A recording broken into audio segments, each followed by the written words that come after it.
సమాజం కోసం రాజకీయ పార్టీ పెట్టి ప్రజాక్షేమం కోసమే పార్టీని నడుపుతూ అవినీతి మరక అంటించుకోకుండా అడ్డదారులు తొక్కకుండా నా నాయకుడు పవన్ కళ్యాణ్ గారు అతనికి సామాజిక వర్గం పెట్టిన పరీక్షలో ఇప్పటి వరకు ఆ పరీక్షను ఎదుర్కొని నెగ్గాడు, నిలబడ్డాడు. ఇప్పుడు సామాజిక వర్గానికి పరీక్ష.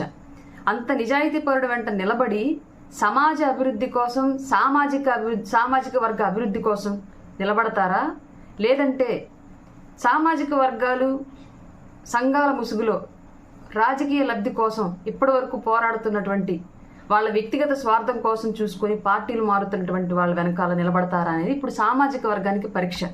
నా నాయకుడికి పెట్టిన, పవన్ కళ్యాణ్ గారికి పెట్టిన పరీక్షలో ఆయన నెగ్గాడు, నిలబడ్డాడు, నిరూపించుకున్నాడు. ఉంటాడా వెళ్తాడా అని ఎంతో మందికి వచ్చిన సమస్యలు, ప్రశ్నలు అన్నింటికీ సమాధానం చెప్పాడు. ఉంటాను, ఉన్నాను, ఎప్పటికీ ఉంటాను అని.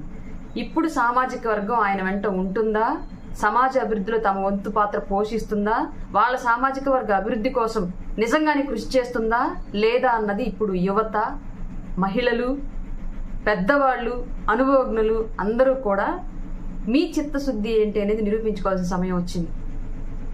నీ సామాజిక వర్గ అభివృద్ధి కోసం, సమాజం అభివృద్ధి కోసం నిలబడితే నీ ఓటు, నీ అడుగు పవన్ కళ్యాణ్ గారు వెంటే ఉండిద్ది. కాదు అని వ్యక్తిగత స్వార్థపూరితమైన నాయకుల మాటలు నమ్మితే నీ అడుగు ఎప్పటికీ రాజ్యాధికారానికి, అభివృద్ధికి అడుగు దూరంలోనే ఉండిద్ది. ఈ విషయం గుర్తుంచుకోండి ప్రతి ఒక్కళ్ళు. ఇంతకు మించి చెప్పాలి అని ఉన్నా మీతో పాటు కలిసి మీ తోడబుట్టిన దానిలా బ్రతుకుతున్న నేను ఇంతకన్నా ఎక్కువ మాట్లాడడం సమంజసం కాదు. అర్థం చేసుకుంటారని అనుకుంటున్నాను.